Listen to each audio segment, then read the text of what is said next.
So frame generation, there's different kinds, of course. So obviously we've got the new NVIDIA 50 series, which has introduced the new multi-frame gen. Multi-frame gen, DLSS4. That's different, I would say, because it's a whole new technology. Yeah. They've revamped it from the ground up, and it's specific for these cards.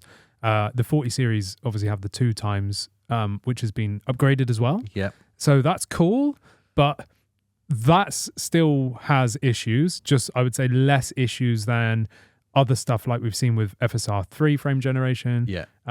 Also stuff like AFMF. Yes. So AMD's fluid motion frames. Yeah. And then we've also got lossless scaling, which is a paid app on Steam.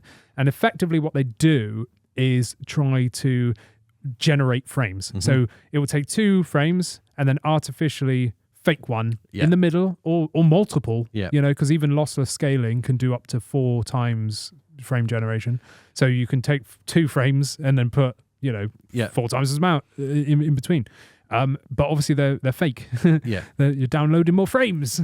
So how can I download more FPS? Well, it's funny because that used to be a big thing. And now you literally can. So it's a way of artificially increasing what the FPS is showing. Yes. And I was trying to be very careful of how I say that, because it's not the frames that you're feeling or playing, it's just the frames that it's showing. Yeah, it's what your eyes are seeing. Yeah. So it's artificially creating frames inside through some kind of AI magic. Yes.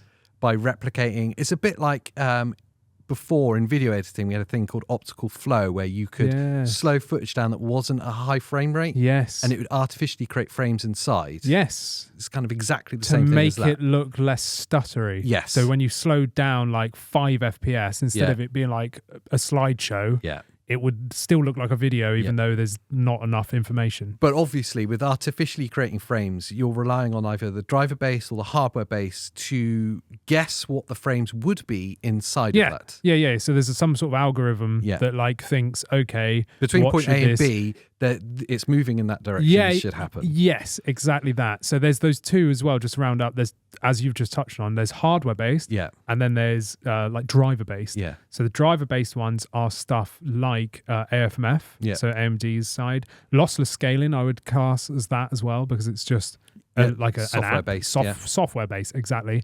And then you've also got still software based, but it's AMD FSR3 frame generation.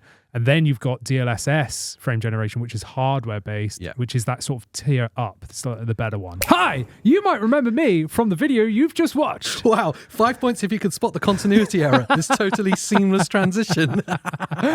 Yes. If you enjoyed this clip of the podcast, you know what you should do? Go and watch the main one. Great idea. Yes, it'll be smashed up here. And thanks for being here, because we love your face. Yes.